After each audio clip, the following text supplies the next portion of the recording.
Haribol. Ito po si Kuya Chad. Welcome sa Usaping Buhay. Hatid sa inyo ng Living with Meditation.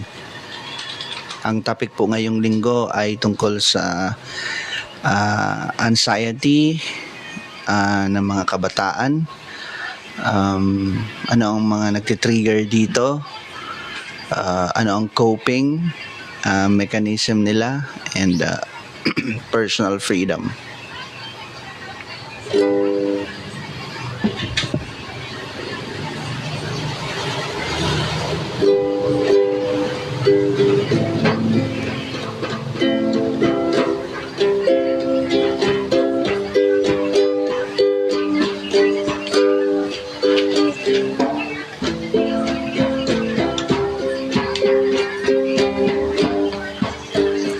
Hare Krishna, Hare Krishna, Krishna Krishna, Hare Hare, Hare Rama, Hare Rama, Rama Rama, Hare Hare. Haribol.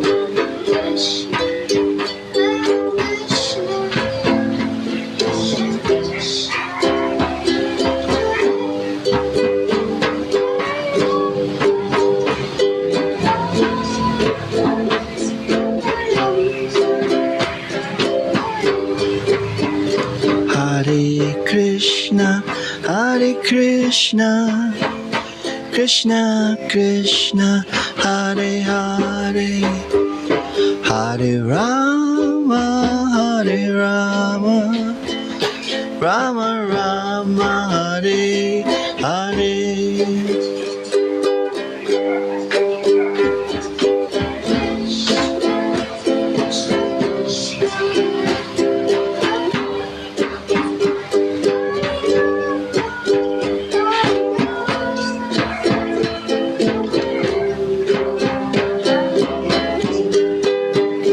Hare Krishna, Hare Krishna, Krishna Krishna, Hare Hare, Hare Rama, Hare Rama, Rama Rama, Hare Hare. Haribol.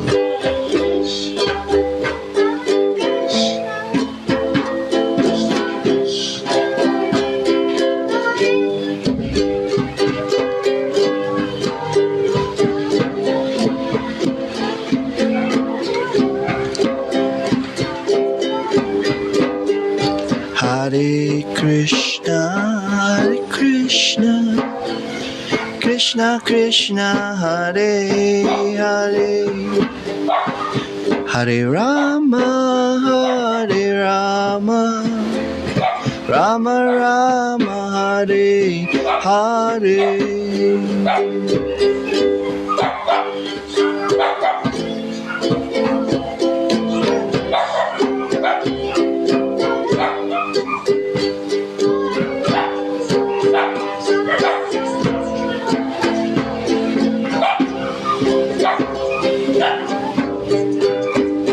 Hare Krishna, Hare Krishna, Krishna Krishna, Hare Hare, Hare Rama, Hare Rama, Rama Rama, Hare Hare.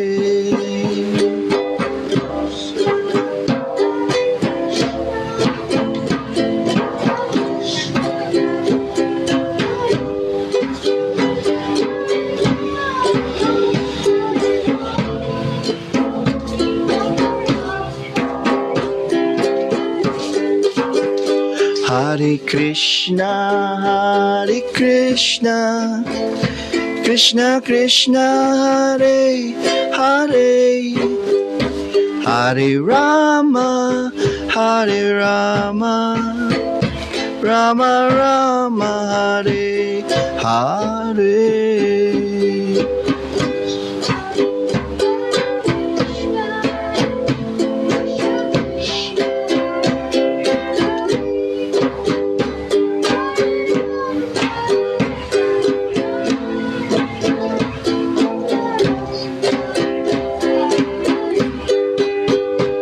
Hare Krishna, Hare Krishna, Krishna Krishna, Hare Hare, Hare Rama, Hare Rama, Rama Rama, Hare Hare. Hare bol ninya. Good afternoon.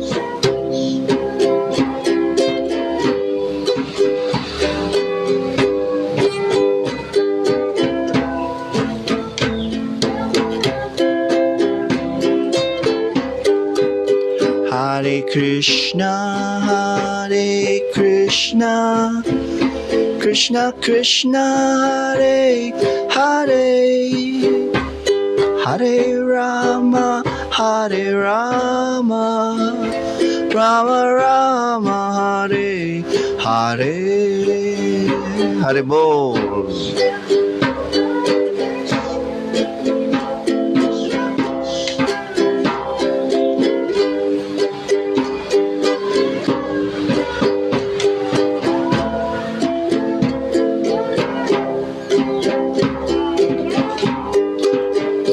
Hare Krishna, Hare Krishna, Krishna Krishna, Hare Hare, Hare Rama, Hare Rama, Rama Rama, Hare Hare. Hare bol.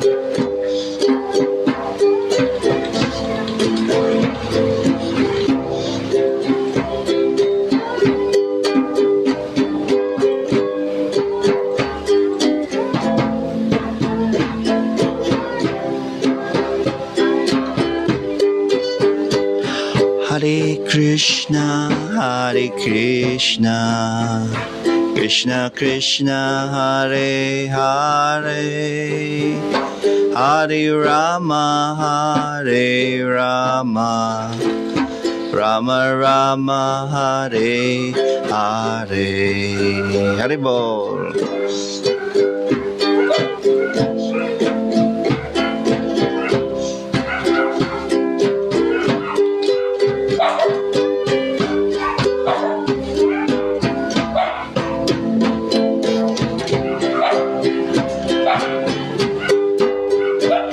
Hare Krishna, Hare Krishna, Krishna Krishna, Hare Hare, Hare Rama, Hare Rama, Rama Rama, Hare Hare. Hare bol.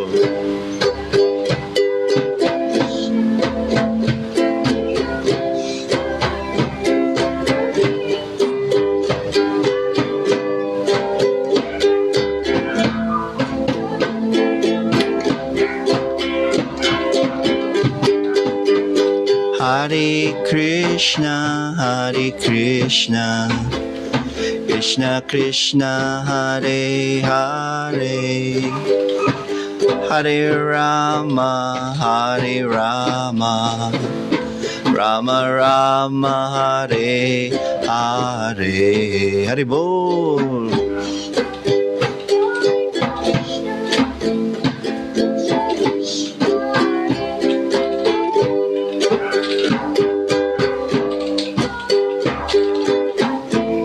Good afternoon, April. Hare Krishna, Hare Krishna, Krishna Krishna, Hare Hare, Hare Rama, Hare Rama, Rama Rama, Hare Hare. Hare bol.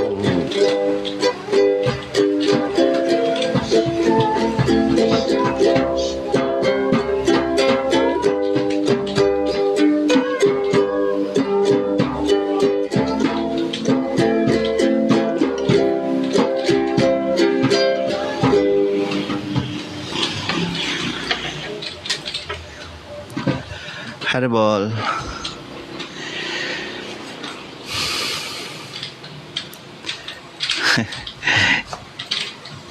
Hello Ninya and April. Salamat sa panonood ngayon na live at kung sino man ang naka-live pa ngayon. Sana sabayan niyo ako, madali lang naman ito para magkaroon tayo ng interaction. Sino pa ba ang mga nandito? I can see that there are 4 viewers. So ang topic ngayong linggo na naka-assign sa akin is tungkol sa anxiety ng mga kabataan. Ano ba ang mga nagtitrigger sa anxiety nila? Ano ang kanilang coping mechanisms? At paano ba ito ma-achieve na personal freedom? Diba? So, pwede kayong mag-comment. So, may mga youths na nandito. Nandito pa ba si Ninya and si April? Or kung hindi man youths, yung mga nanonood ay you were once a youth before. So, ano yung mga nagtitrigger sa inyo? Nagtrigger sa inyo o mga nagtitrigger sa inyo para maka-experience ng anxiety. Try to comment.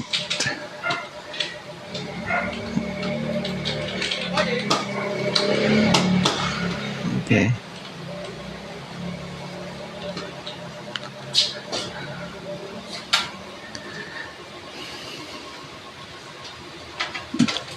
Ako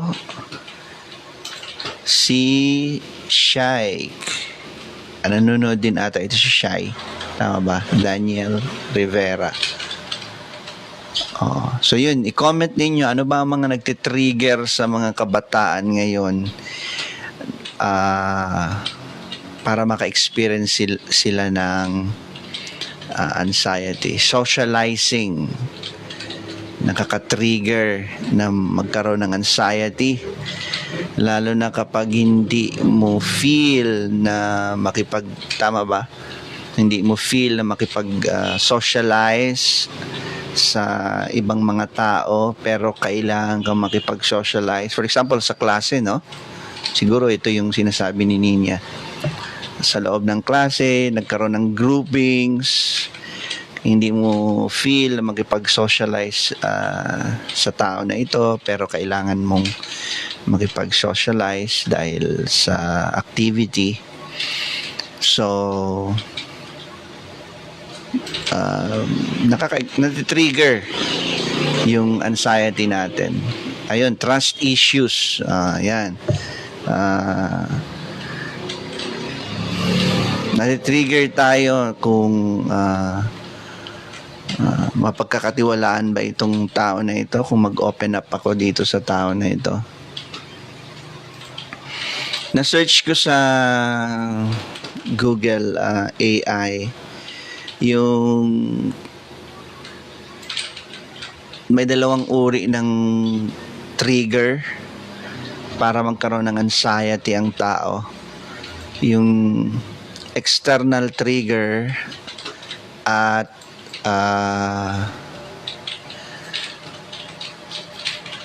internal trigger. Yan.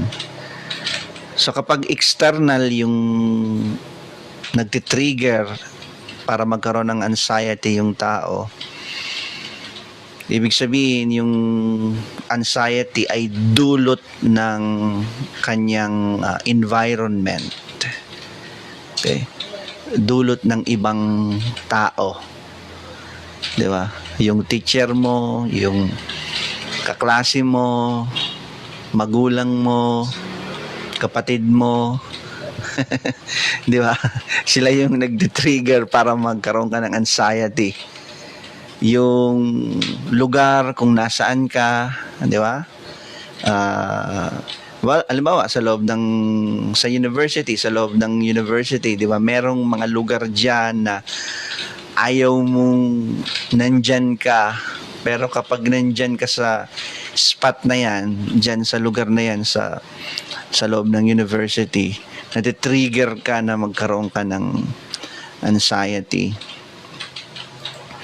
So, pwedeng meron kang nakita, di ba? External yan na paraan para matrigger na magkaroon ka ng anxiety.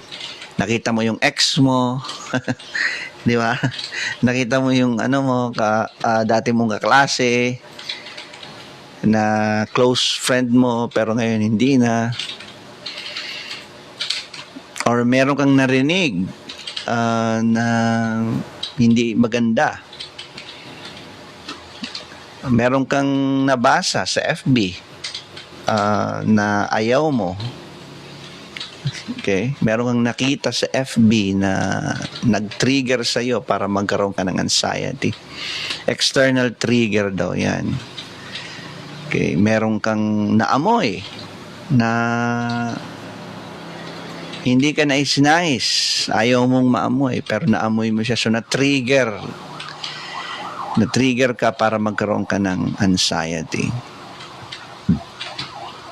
Nakita, narinig, naamoy, nalasahan. Meron kang nalasahan na pagkain o hindi inaasahan na bagay na nalasahan mo. And because of that, na-trigger ka para magkaroon ng anxiety. Yan yung external trigger. So, yung internal trigger naman, sa mind natin galing. Okay? Natitrigger yung anxiety natin. Nagkakaroon tayo ng anxiety dulot ng ating isip. Overthinking. Di ba? Sa past. Parating nag-overthink na sana ganito yung ginawa ko sa past.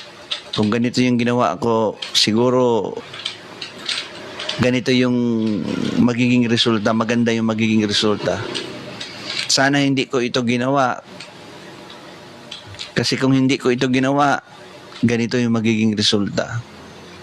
So, overthinking sa mga nakaraan. Kung nasabi ko ito, sana okay kami. Kung hindi ko ito sinabi, sana okay ang lahat. Diba? Overthinking na sana, overthinking ng nakaraan. And overthinking para sa future. Okay, sana ano kaya? Yeah, okay. So, kung sa future naman yung pag-overthink, yung linya natin yan, yung dialogue natin ay paano kaya? 'Di ba? Paano kaya bukas? Okay pa ba ako bukas? Ano ang mangyayari sa akin after 5 years, after 10 years? Ano mangyayari sa akin kapag graduate na ako? Makakagraduate ba ako? Ano mangyayari kina mama after 5 years, sa mga magulang ko, sa mga kapatid ko? Paano kung wala na sila? Anong gagawin ko? Paano kung mag-isa na lang ako? Di ba? So, overthinking. Paano kung bagsak ako? Paano kung hindi ako Dean's Lister? Paano kung hindi ako tanggapin ng magulang ko? Paano kung hindi masiyahan yung mga magulang ko sa akin? Paano kung ang dami pa ng mga paano? Diba? Paano kung hindi niya ako tanggapin? So, inner trigger ito. Inner trigger. Galing sa loob natin yung rason. Actually, specifically galing sa mind natin yung rason kung kaya nakaka-experience tayo ng anxiety.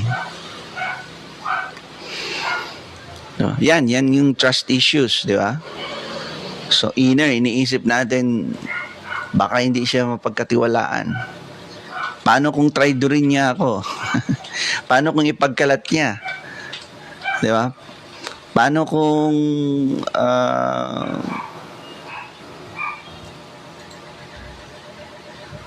abusuhin ako? Paano kung i-blackmail ako? Di ba? So, ano yung mga coping mechanisms? Diba? Ano yung mga paraan na ginagawa ng mga kabataan para ma-handle nila itong anxiety? Marami. Di ba? Yung iba kumakain, kain para malampasan yung anxiety. Yung iba aral. Di ba? Yung iba hindi na iniisip, negation, hindi niya iniisip, hindi na lang niya iniisip. Yung anxiety. Nalaman ko na yung karamihan kapag anxiety or stress, merong isang paraan na coping nila para hindi halata na anxiety na sila or stress. Ano yon? Nalaman ko sa anak ko, nagpapaganda. Nagme-makeup, lipstick, magandang damit, nagsusuot ang magandang damit. Coping pala yun, isang paraan para mag-cope up sila sa anxiety, di ba? Especially yung anxiety sa paaralan, di ba? Yun, nagtitrigger sa atin yung mga assignments sa atin ng mga teachers natin, yung mga projects ng mga teachers natin, yung mga exams sa mga teachers natin. External yon. And yung internal ay yung iisipin natin, paano kung bagsak ako? Paano kung hindi ako top? Paano kung may mali ako? Diba? Paano kung wala akong honor? Diba? Paano kung mali yung masagot ko? Paano kung sabihin ako ni teacher na hindi ako karapat dapat dito sa subject na ito. Hindi ako karapat dapat dito sa course na ito. So yun yung inner na trigger. What about self-harm po, sir? Self-harm. Anong ibig sabihin ng self-harm? Sinasaktan yung sarili. Tama ba? Yun bang sinasaktan mo yung sarili mo?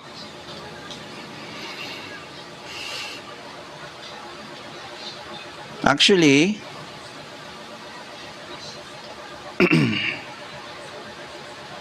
tayo naman talaga yung may dahilan kung bakit tayo na-anxiety. Oo. Okay? Tayo talaga yung may dahilan kung bakit talaga tayo na-anxiety.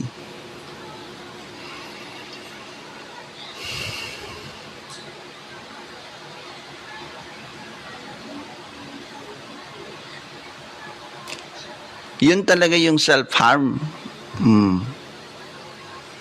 Yes. Yan yung isang coping mechanism, no? Meron akong estudyante 12 years ago. 12 years ago, meron akong estudyante diyan sa State University na tinawagan ako sa phone ng kaklase niya kasi yung estudyante na yon ay yun nga naglalaslas siya. So malapit lang yung boarding house doon sa university. So pumunta ako doon sa sa boarding house. Tapos sa umpisa nalaman namin kasi pinicturan niya yung paglaslas niya, pinicturan niya gamit ng cellphone, yung paglaslas niya, pinicturan niya yung laslas na, may sugat na. Pinicturan niya, sinend niya doon sa kaklase niya. At yung kaklase niya, yun yung tumawag sa akin. So, kaya ako pumunta doon. Diba? So, umpisa ayaw niyang buksan yung pintuan and sa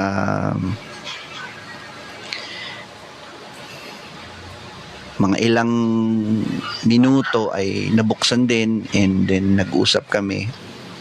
Yes, isang paraan 'yan. Tama si Ninya. Isang paraan ng coping mechanism 'yan. Hindi ko yan na-experience yung paglaslas. Hindi ako ganun ka ah, katapang, no? Ang coping mechanism ko noon ay pag-inom. Nung college ako. Kahit nung may trabaho na ako, ang coping mechanism ko ay talagang hard talagang uminom na madali na makatulog. Kasi pag hindi ako dati, hindi pa ako nagpo-practice ng meditation, talagang matagal ako makatulog. So, grabe yung internal trigger para magkaroon ka ng anxiety, ma-experience mo yung anxiety, hindi ka talaga makatulog kasi paano kung maraming iniisip, paano kung gano'n, di ba? Marami kang tanong, di ba? Usually yung reason kung bakit ako ang pinaka talagang nagbibigay sa akin ng yung external trigger para magkaroon ako ng anxiety is yung pag-aaway ng aking magulang.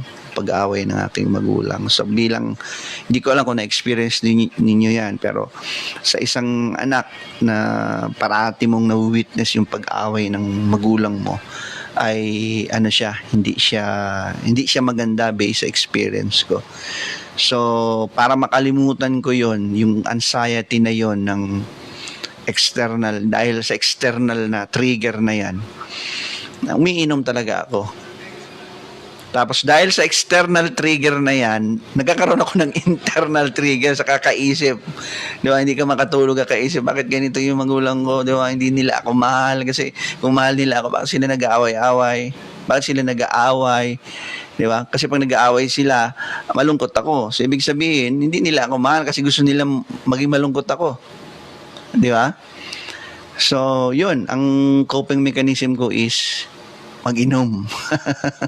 Talagang yung matutulog na, yung talagang pagkatapos ng inuman, di ba? Hindi ko na alam na nakatulog na pala ako. So, ganun kalala yung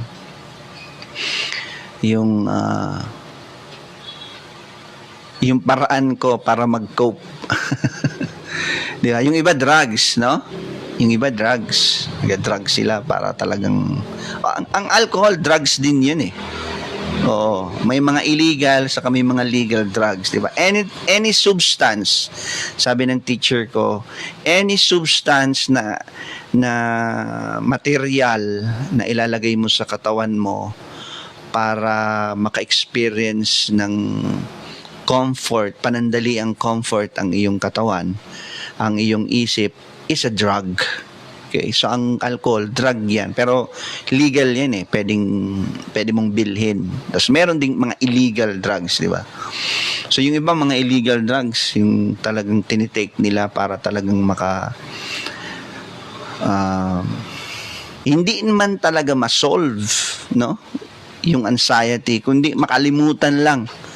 Katulad ng pag-inom ko, makalimutan lang yung pag-inom, pero hindi man siya, di ba, alam natin hindi yun solusyon kasi pag wala na akong inumin or yung ibang mga nag-drugs, wala na yung tama, nandyan pa rin yung problema, nandyan pa rin yung magulang mo, nag-aaway pa rin sila, nandyan pa rin yung external trigger, nandyan pa rin yung internal trigger, di ba?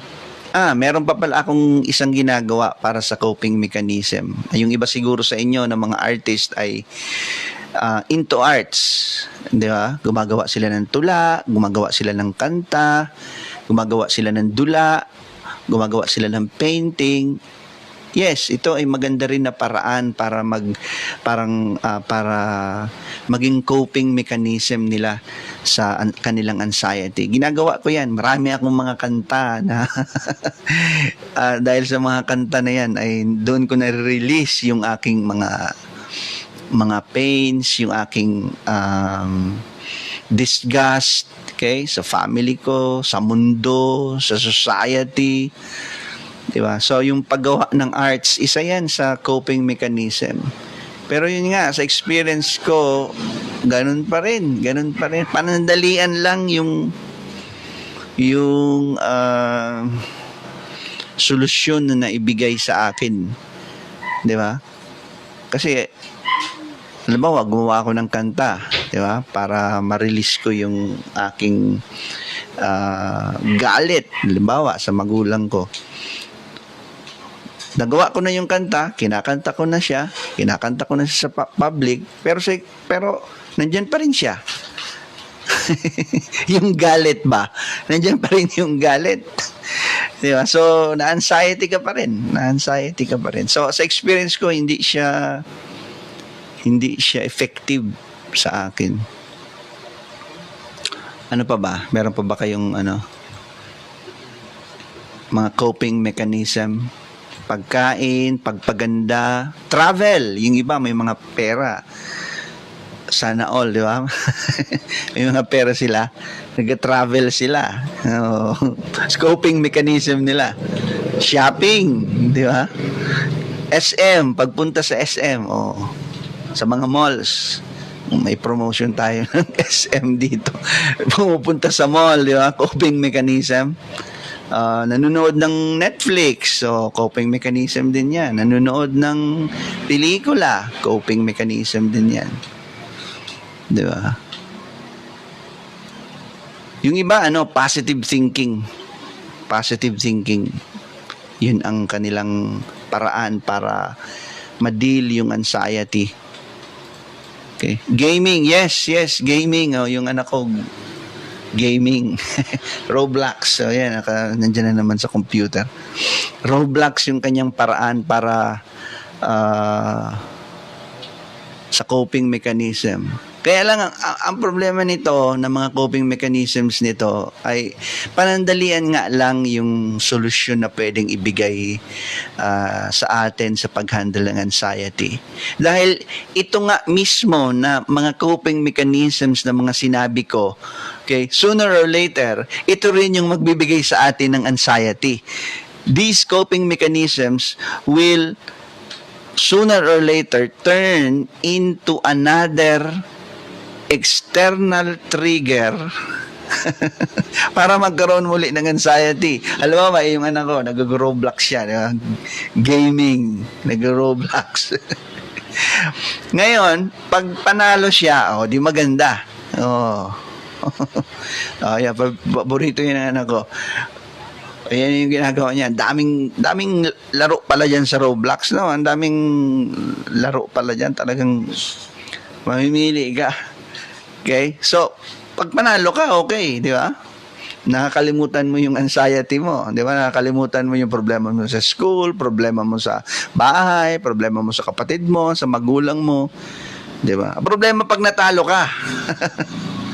Di ba? Pag natalo ka, yung game mismo na tinuturing mong coping mechanism para masolusyonan yung anxiety mo, okay, ay siya na mismo yung magti-trigger para magkaroon ka ng bagong anxiety. Yun yung yun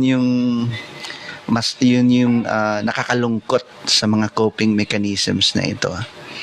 Di ba? Yung paglaslas, talagang ang mangyayari niyan is magkakasakit ka, okay? Mamamatay yung katawan mo, di ba? And nandiyan pa rin yan. Hindi pa rin na-solve yung issue, yung problem. Yung pag-inom, hindi pa rin na-solve, nandiyan pa rin.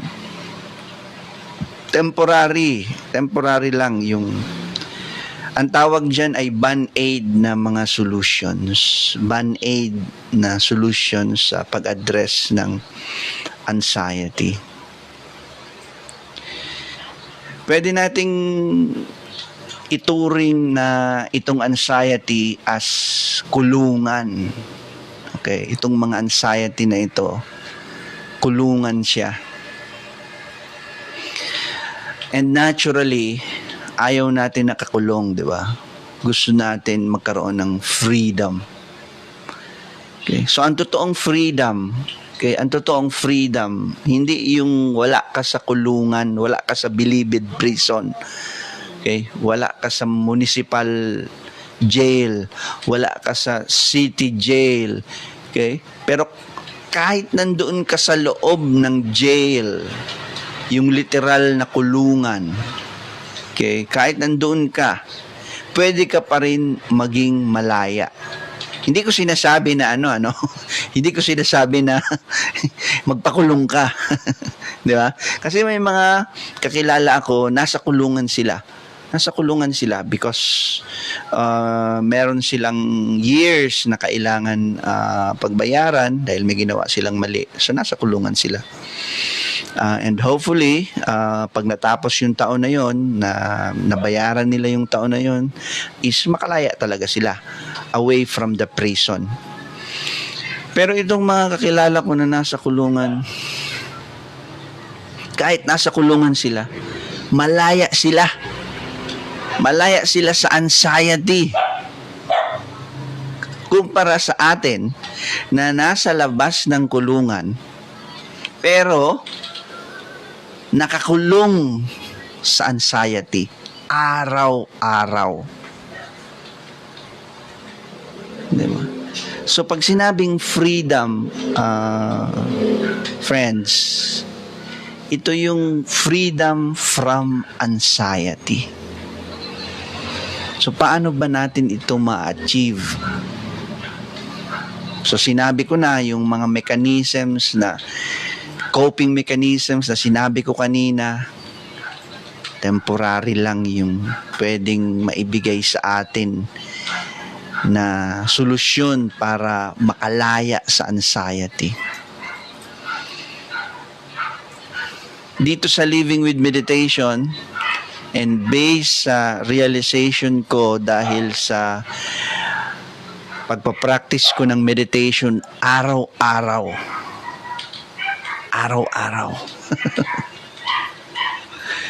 Kailangan araw-araw tayo mag-practice ng meditation.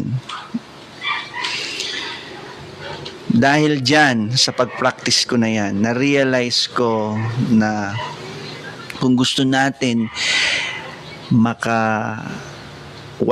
makalaya sa kulungan ng anxiety, kailangan nating ma-realize na ako ay ang spirit soul. Ako ang spirit soul. Hindi ako ang katawan at isip.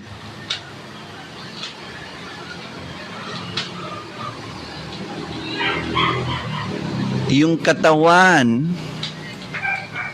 at isip, yun yung nakaka-experience ng anxiety. Ulitin ko, yung katawan at isip, yun yung tinatamaan ng anxiety. At dahil akala mo ikaw yung katawan at isip, automatic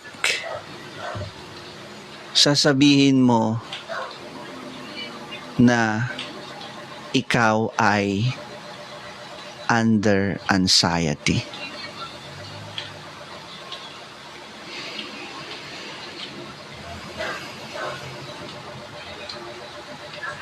Wisdom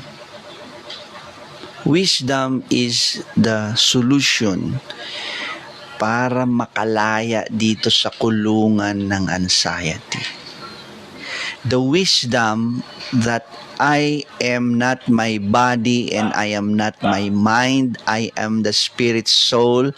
I am above my body and mind. I should be the one to control my body and mind. Hindi yung body, ang mind ang nagkocontrol sa akin. Ang natitrigger para magkaroon ng anxiety ay ang katawan, ay ang isip. At kapag ang katawan at ang isip ay na-trigger, at kapag akala mo ikaw ang katawan at isip, automatic yon, maaapektuhan ka ng katawan at isip mo, kukontrolling ka ng katawan at isip mo.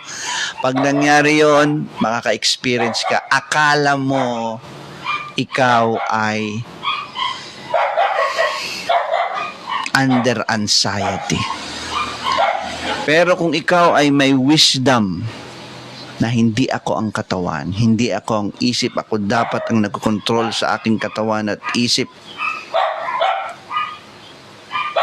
Kahit ano man na trigger na ibigay sa katawan, trigger na ibigay sa isip, sa katawan at isip lamang ang ma-anxiety. Dahil hindi nga ako ang katawan at isip.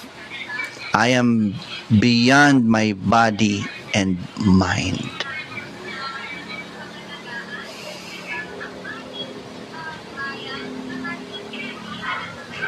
Self-harm. Pag-usapan natin yung self-harm. Yung self-harm, hindi lang yan yung sasaktan mo yung physical mong katawan. Hindi lang yan yung ibig sabihin ng self-harm. Okay? Na maglalaslas ka, di ba? O kung ano man na paraan para saktan mo yung katawan mo. Pag sinabing self-harm, ikaw mismo yung gumagawa ng paraan para ma-trigger ka na magkaroon ka ng anxiety. Yun ang self-harm. Ikaw mismo, hindi mo alam, pero ikaw talaga yung reason kung bakit natitrigger ka na magkaroon ng anxiety. For example, yung mind natin, di ba? Nag-overthink. Ito yung mga nire-replay sa atin ng mind natin. Ito yung mga binibigay ng mind sa atin.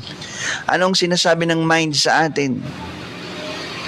Dapat ginawa mo ito. Kasi kung ginawa mo ito, magiging okay ang lahat, di ba? Yun yung mind. Dapat hindi mo ito ginawa, sabi ng mind mo sa'yo. Kasi pag hindi mo ito ginawa, magiging okay. Or, yung mind mo, may sasabihin sa'yo tungkol sa future. Paano ito? Ano ang mangyayari sa'yo kapag ikaw na lang mag-isa? Ano ang mangyayari sa'yo kapag nawala siya? Paano kung wala na siya? Paano kung hindi ka na number 1? Di ba? Yung mind mo, ito yung mga binibigay sa iyo ng mind mo. Ang tanong, sino naglagay nun sa mind natin? Yun ang tanong. Bakit ito yung mga pinagtatanong sa atin ng mind natin? Sino ang naglagay nitong mga tanong na ito? Bakit ito yung mga binibigay sa atin ng mind natin para tayo maka-experience, matrigger yung ating anxiety? Sino ang naglagay noon in the very first place? Tayo. Tayo rin. Hindi ibang tao. Tayo ang naglagay niyan dyan sa isip natin. Kaya yan din yung binibigay ng isip natin sa atin. Kung ano ang pinasok mo, yun din yung lalabas. Yan ang pinasok mo sa mind mo, yan din yung lalabas sa mind mo at ibibigay sa'yo. Kung yung mind mo ay kung yung mind mo ay nagtitrigger sa iyo ng anxiety, dahil ikaw din ang naglagay nun sa mind mo. That is self-harm. Tayo yung reason. Yung mga coping mechanisms na yan, sabi ko kanina, sila mismo yung nagtitrigger sa atin. Sa umpisa, coping mechanism sila. Sa umpisa, natutulungan tayo na makalimutan yung anxiety. But eventually, itong mga coping mechanisms na tayo rin ang may gawa.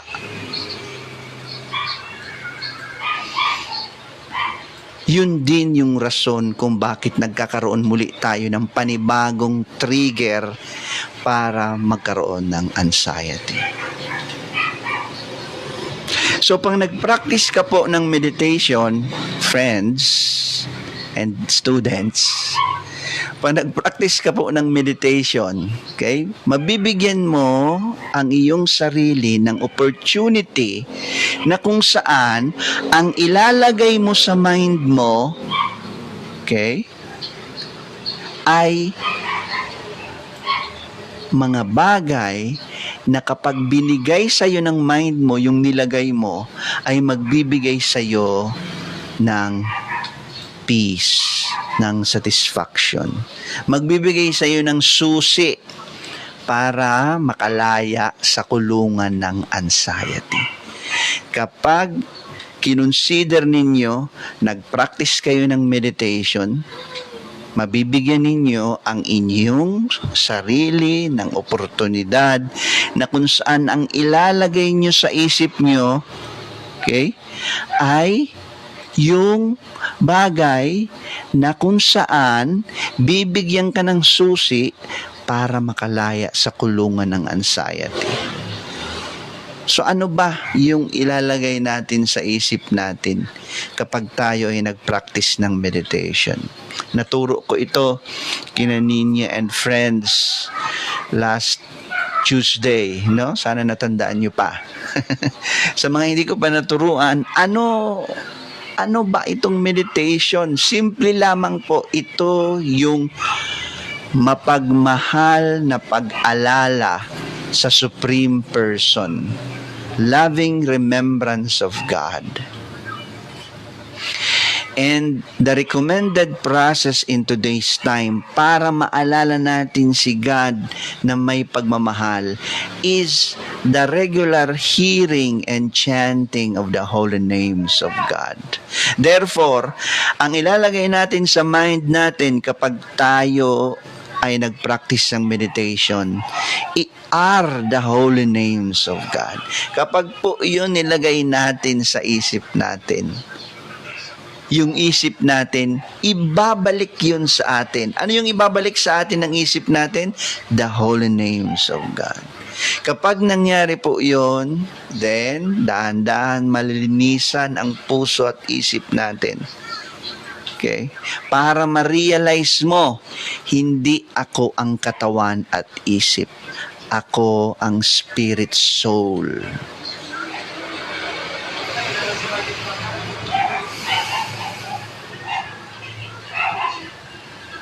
Katawan at isip ko ang nakaka-experience ng anxiety.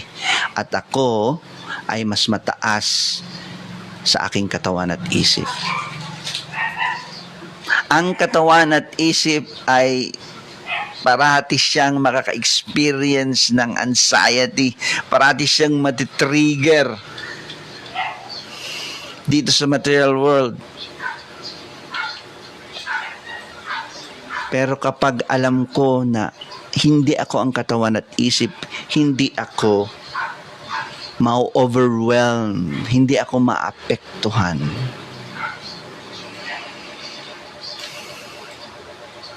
Kapag hindi natin ito alam,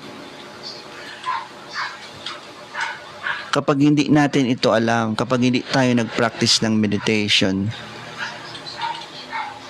ang nangyayari na nga ay, akala natin, okay, tayo yung katawan at isip. At dahil akala natin tayo yung katawan at isip, akala natin sa pamamagitan ng katawan at isip tayo makaka-experience ng satisfaction. Kapag pinaligaya ko ang aking katawan, kapag pinaligaya ko ang aking isip, makaka-experience ako ng happiness. Pero yung mga coping mechanisms na mga sinabi natin kanina, lahat yon, okay, ay may kinalaman lamang sa ating katawan at isip. Pag-inom, drugs, paglaslas, gaming, pagpaganda, pagkain, travel, shopping, lahat ng yon na mechanisms, coping mechanisms na makawala sa anxiety para maka-experience ng happiness. Lahat yon connected lamang sa ating isip. Lahat yon ay para lang sa ating katawan at isip. Kaya temporary lang yung maibibigay na solusyon sa atin. Pwedeng masolusyonan ng mga coping mechanisms na ito yung anxiety ng katawan at isip natin, pero tayo na spirit soul sa loob ng katawan ay malungkot pa rin, ay may anxiety pa rin.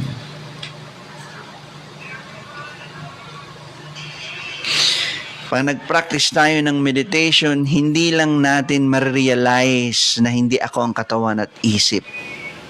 Hindi lang natin ma-realize na ako ay spirit soul. Ma-realize din natin na ako ay dominated parts and parcel of the Supreme Soul.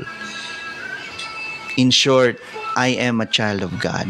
You are a child of God. Everyone is a child of God. Regardless of our body and mind, we are all children of God. And as a child of God, my natural function is to render loving service unto Him. When I practice meditation regularly, this is the recommended and the easiest way that I can love Him, by hearing and chanting His holy names.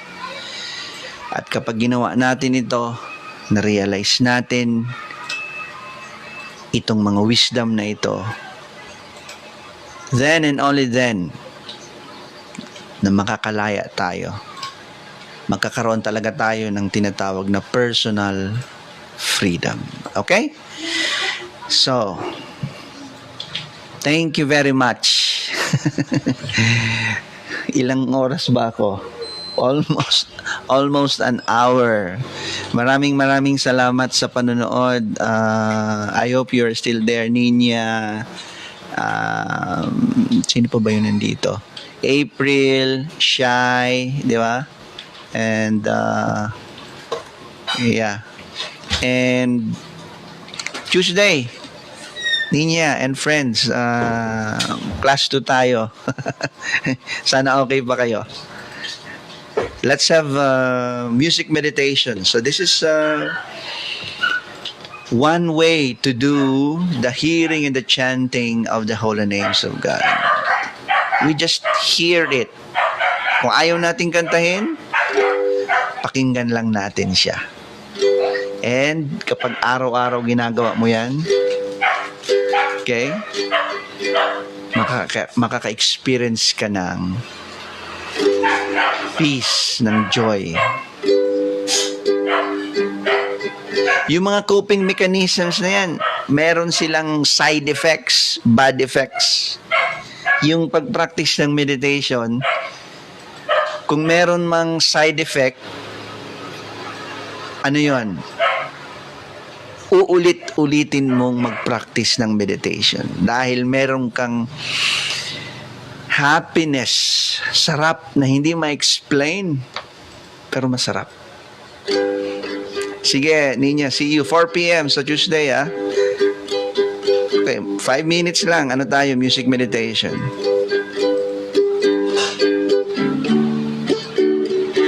Tawagin ko yung anak ko mag-conga. Haribol.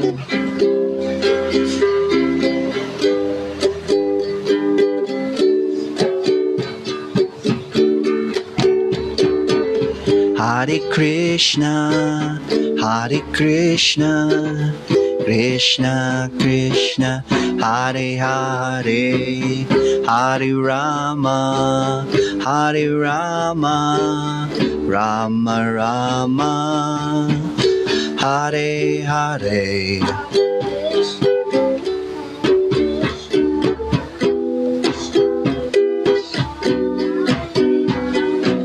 Haribol.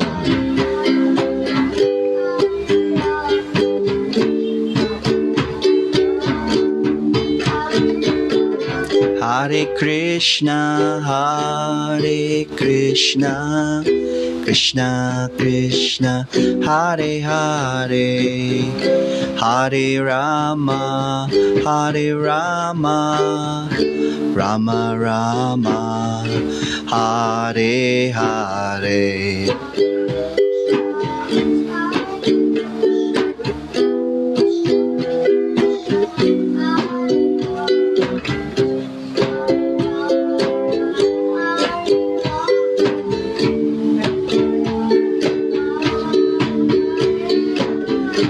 Hare Krishna, Hare Krishna, Krishna Krishna, Hare Hare, Hare Rama, Hare Rama, Rama Rama, Hare Hare.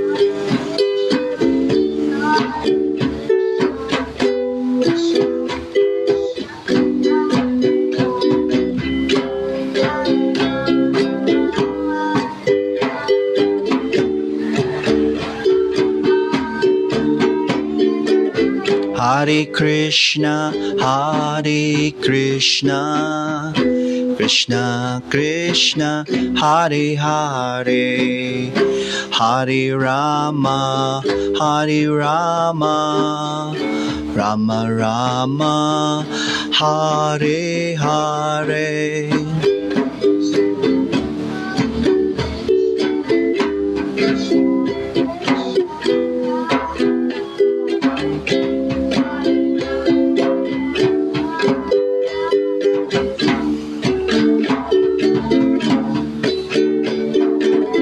Hare Krishna, Hare Krishna, Krishna Krishna, Hare Hare, Hare Rama, Hare Rama, Rama Rama, Hare Hare.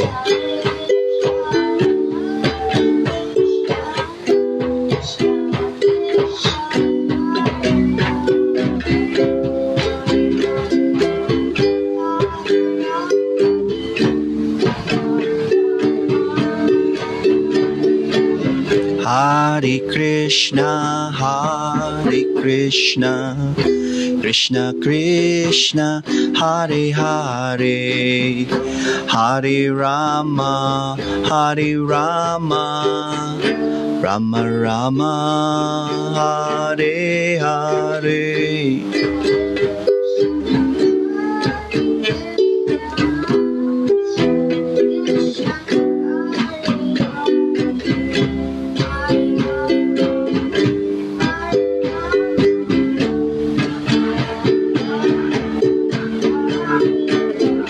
Hare Krishna, Hare Krishna, Krishna Krishna, Hare Hare, Hare Rama, Hare Rama, Rama Rama, Hare Hare. Hare Bol.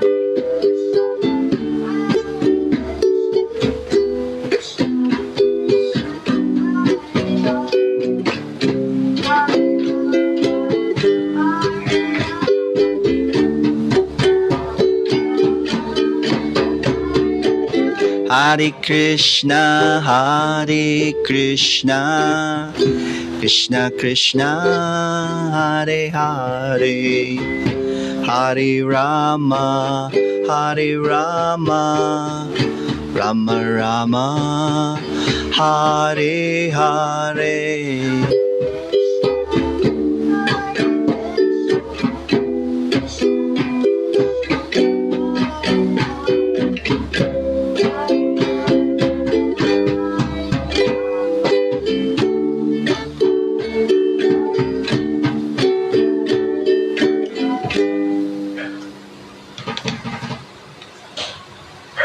Haribol, thank you very much. See you next Sunday. Ito po si Kuya Chad, and this is Usaping Buhay, real talk, real answers, hatid sa inyo ng Living with Meditation. Haribol Danica, thank you very much for watching. Haribol Ninya, April, Shy, thank you. Ingat kayo lahat.